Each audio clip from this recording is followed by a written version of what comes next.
Okay. Today we are discuss about blood. What is the blood? Blood क्या है?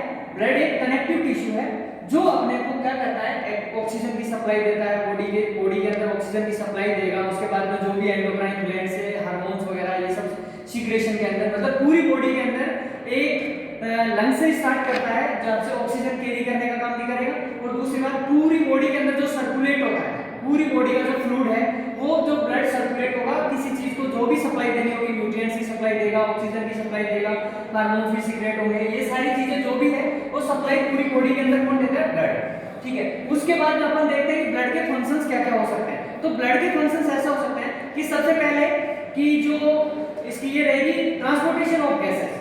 ठीक है, ट्रांसपोर्टेशन ऑफ गैसेस हो सकता है। उसके बाद में आपके हार्मोन सीक्रेशन हो सकता है। अब उसके बाद में अपने इसकी देख लेते हैं कि हीट प्रोडक्शन करता है या फिर हीट को कंट्रोल करता है बॉडी के अंदर।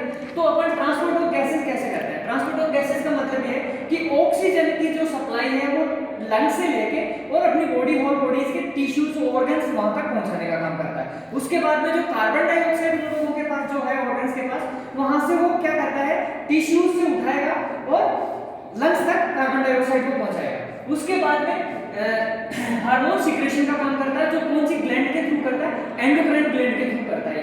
अब एंडोक्राइन ग्लैंड के थ्रू क्यों करता है? क्योंकि एंडोक्राइन ग्लैंड एक वो ग्लैंड है जो ब्लड के अंदर सीक्रेशन होता है, और एक्सोक्राइन ग्लैंड है जो ब्लड के बाहर की तरफ सीक्रेटेड करता है, जो भी हार्मोन को सीक्रेट करता है। अब वो एंडोक्राइन ग्लैंड जो है आपकी ब्लड के अंदर सीक्रेट होता है कि जैसे अपन ले लेते हैं कि पैंक्रियाज जो है, पैंक्रियाज क्या करता है? ग्लूकोज रिलीज करता है। पैंक्रियाज की जो बीटा सेल्स होती है वो ग्लूकोज रिलीज करती है। जो ग्लूकोज होता है वो रिलीज होता है अपने बॉडी के ब्लड के अंदर, और ब्लड क्या करता है? उसको पूरी बॉडी के अंदर सर्कुलेट करेगा, उससे अपने को एनर्जी प्रोवाइड होती है। उसके बाद में अपन डिस्कस करते हैं कंपोजिशन ऑफ ब्लड। तो कंपोजिशन ऑफ ब्लड का मतलब है कि दो टाइप से इसकी कंपोजिशन होती है। जो प्लाज्मा जो रहती है बॉडी के अंदर, ब्लड के अंदर, वो आपके रहती है 55%, और जो सेल्स होती है वो 45% होती है। ठीक है। अब उसके बाद में अपन देखते हैं कि जो प्लाज्मा है 55% वो कितने पार्ट्स के अंदर डिवाइड होती है। जैसे कि आपकी प्लाज्मा प्रोटीन है, इनऑर्गेनिक साल्ट है, न्यूट्रिएंट्स हैं, वाटर मटेरियल्स होता है और गैसेस होती है। अब इसके अंदर प्लाज्मा प्रोटीन होता है। प्लाज्मा प्रोटीन कौन से होते हैं? जैसे आपका एल्बुमिन है, ग्लूटामिन है, फिब्रिनोजन है। जो फिब्रिनोजन होता है वो जैसे अपने ब्लड की जो प्रोटीन होती है उसके अंदर हेल्प करता है। उसके बाद में इनऑर्गेनिक साल्ट्स कौन से हो सकते हैं? इनऑर्गेनिक साल्ट्स जो आपको रहते हैं ये क्या करते हैं कि कोई भी जो एक्टिविटी होती है अपनी बॉडी की उसको क्या करता है, ये जैसे कि मान लो कि मसल्स का कॉन्ट्रैक्शन है, मसल्स का रिलैक्सेशन है, उसके अंदर हेल्प करता है। न्यूट्रिएंट्स कौन से हो सकते हैं? वो न्यूट्रिएंट्स जो अपने को ब्लड के डाइजेशन, सॉरी इसमें फूड के डाइजेशन के अंदर हेल्प करते हैं। ठीक है। उसके बाद में वाटर मटेरियल, वाटर मटेरियल तो जो होना ही है इसके अंदर, क्यों? क्योंकि blood is also liquid form. उसके बाद में गैसेस, गैसेस कौन से हो सकते हैं इसके अंदर? गैसेस जैसे आपकी कार्बन डाइऑक्साइड है और ऑक्सीजन है। तो मोस्टली जो गैसेस कैरी करता है वो ऑक्सीजन को कैरी करता है।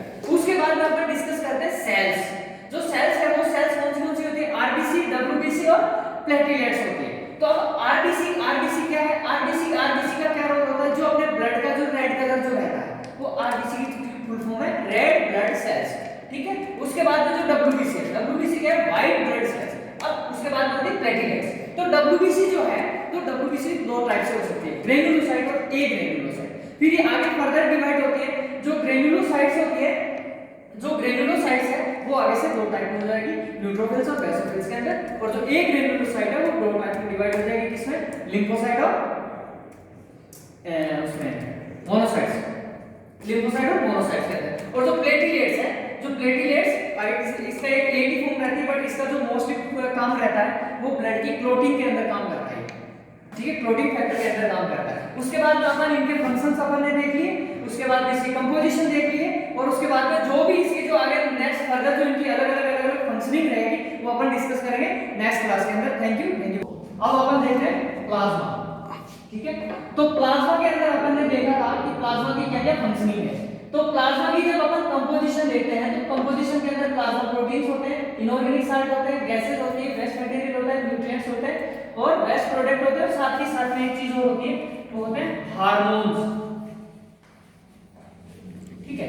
तो अपन सबसे पहले इसको देखते हैं प्लाज्मा प्रोटीन को।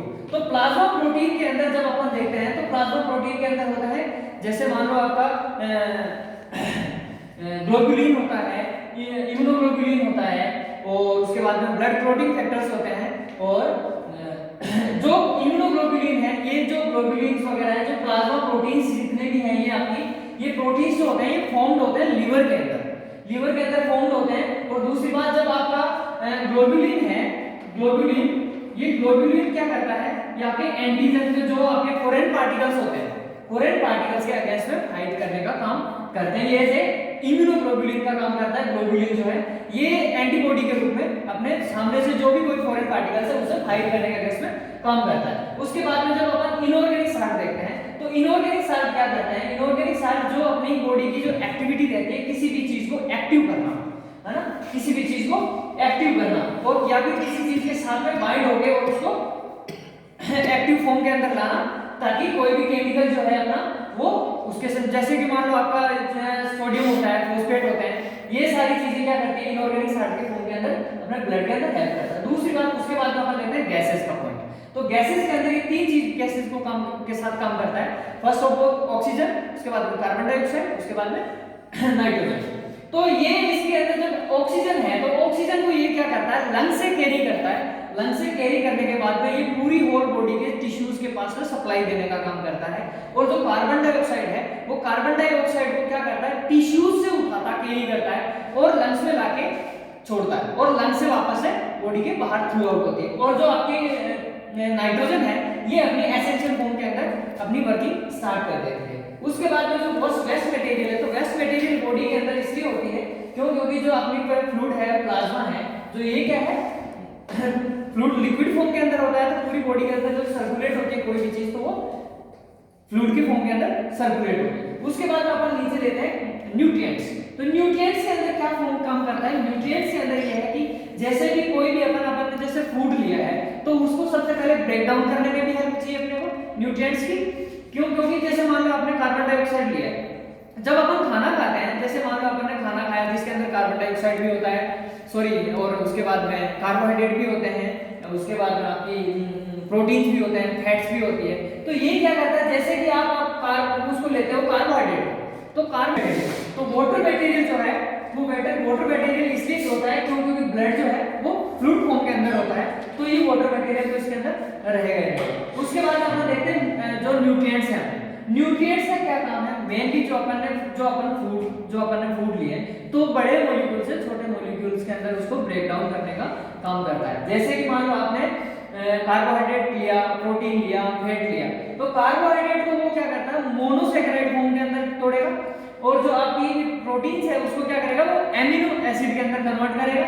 उसके बाद में जो आपकी फैट्स है उसको फैटी एसिड के अंदर उसको कन्वर्ट करेगा। कन्वर्ट करने के बाद में ये क्या करता है, उसको सिंगल यूनिट के अंदर बॉडी के अंदर एब्जॉर्ब करवाता है ना। उसके बाद में लेते हैं वेस्ट मटेरियल। वेस्ट मटेरियल का मतलब ये है कि जो भी आपने फूड लिया है, जो अपने जो बॉडी के अंदर जो एब्जॉर्ब होने के बाद में जो अपने यूजफुल मटेरियल है वो एब्जॉर्ब हो जाएगा, या फिर कोई वेस्ट मटेरियल में एक्सेस हो जाएगा, यदि कोई चीज की एक्सेस अमाउंट भी यदि है, जी बॉडी की कैपेसिटी जितनी चाहिए होगी उतनी लेने के बाद में जो एक्सेस अमाउंट जो रहती है वो पास आउट करनी है। जैसे कि मान लो इसको पास आउट कैसे करेगा, ये कि पास आउट कैसे करेगा कि जैसे यहाँ से मटेरियल लेके जाएगा और मटेरियल जब कि अपने किडनी के पास तक पहुंच जाता है, तो वहां से वो अपनी उसकी फिल्ट्रेशन स्टार्ट करता है। फिल्ट्रेशन उसकी तीन तरह से होती है आपकी, सबसे पहले ग्लोमेरुलर फिल्ट्रेशन होता है, उसके बाद में ट्यूबुलर रीएब्जॉर्प्शन और ट्यूबुलर सिक्रेशन। तो ये जब इससे यहाँ से उसको बाद में फ्लूइड फॉर्म के अंदर कन्वर्ट करके यूरिन फॉर्म के अंदर एक्सक्रीट करता है। जैसे उसके अंदर जब एक्सक्रीट करेगा तो उसके अंदर वेस्ट मटेरियल हो सकता है, आपका क्रिएटिनाइन हो सकता है, यूरिक एसिड हो सकते हैं, ये जो भी मटेरियल होता है उनको वो बाहर की तरफ एक्सक्रीट करता है। उसके बाद में ये हार्मोन क्या करता है, ये जो अपने ब्लड के अंदर जो एंडोक्राइन ग्लैंड से जब हार्मोन सीक्रेट होते हैं वो ब्लड के अंदर सीक्रेट होते हैं। जैसे कि अपन एग्जांपल ले लेते हैं कि जो पैंक्रियाज है, तो पैंक्रियाज से अपन क्या रिलीज होता है, पैंक्रियाज के बीटा सेल से ग्लूकोज रिलीज होता है, और जो ग्लूकोज है वो अपनी बॉडी के लिए एनर्जी प्रोवाइड कराता है। तो ये एंडोक्राइन ग्लैंड के थ्रू ये टिश्यूज को एनर्जी प्रोवाइड कराता है, किसकी फॉर्म के अंदर, ग्लूकोज फॉर्म के अंदर रिलीज कराता है। उसके बाद में जब अपन इस प्लाज्मा से जब आगे अपन डब्ल्यूबीसी के अंदर जाते हैं, तो डब्ल्यूबीसी जो है, मेन फंक्शन डब्ल्यूबीसी का जो है वो ये है कि डब्ल्यूबीसी जो है इसके सबसे पहले इसके अंदर न्यूक्लियस का डिवीजन होता है। और आरबीसी और डब्ल्यूबीसी में एक डिफरेंस है कि आरबीसी जो होती है ये नॉन डेवलप्ड न्यूक्लियस होता है इसके पास, ठीक है। WBC के पास होता है वेल डेवलप्ड न्यूक्लियस होता है, इसकी वजह से इसका क्या होता है डिवीजन होता है। और दूसरी बात जो WBC का मेन फंक्शन है वो ये है कि जो WBC है वो अगेंस्ट फाइट करती है किसी भी फॉरेन पार्टिकल्स के अगेंस्ट में। यदि बॉडी के अंदर जो ब्लड के अंदर जो आपकी एंटीबॉडी जो जनरेट करता है वो WBC काम करता है। क्यों? क्योंकि ये अगेंस्ट फाइट करता है किसी भी फॉरेन पार्टिकल्स के अगेंस्ट में। जो फाइट करने की कैपेसिटी होती है वो होती है WBC के पास में, ठीक है। अब अपन देखते हैं कि WBC जो है वो दो टाइप से होती है, ग्रेन्युलोसाइट और एग्रेन्युलोसाइट, ठीक है। तो ग्रेन्युलोसाइट है वो दो तरह से डिवाइड होती है, न्यूट्रोफिल्स और बेसोफिल्स की फॉर्म के अंदर। उसके बाद में जो एग्रेन्युलोसाइट है वो लिम्फोसाइट और मोनोसाइट होता है, ठीक है। उसके बाद में जब अपन देखते हैं कि RBC जो है, RBC जो है वो RBC का क्या काम होता है? RBC मतलब ये कि आप एक तरह से हीमोग्लोबिन मान सकते हो। ये पूरी पूरी बॉडी के अंदर जो ऑक्सीजन की सप्लाई देने का काम करेगी वो RBC करेगी आपकी। तो अपन ये बोलते हैं कि जो पूरे ब्लड के अंदर जो बॉडी के अंदर ऑक्सीजन की जो सप्लाई देगी वो ये RBC देने का काम करती है। वो कैसे करती है कि हीमोग्लोबिन जो रहता है अपना पूरी बॉडी के अंदर जो होता है ना, इसकी परसेंटेज जो निकालते हैं, इसके अंदर परसेंटेज होती है वो होती है किस चीज की? ऑक्सीजन की परसेंटेज निकालते हैं अपन। कि जैसे मान लो 4.5% यदि इसकी निकालते हो 100 ml फ्लूइड के अंदर, तो उसकी कंसंट्रेशन निकलती है 100 ml क्या बॉडी का इसकी कंसंट्रेशन निकालते हैं तो उसमें अंदर आपकी ऑक्सीजन की कंसंट्रेशन निकल के आएगी इतनी है। उसके बाद जो आपका प्लेटलेट्स जो रहता है जिसको अपन थ्रोम्बोसाइट बोलते हैं, ठीक है, जिसको बोलते हैं अपन थ्रोम्बोसाइट। थ्रोम्बोसाइट का मतलब कि ब्लड की जो क्लॉटिंग के अंदर जो आपका हेल्प करेगा फैक्टर जो रहता है वो आपका रहता है प्लेटलेट्स।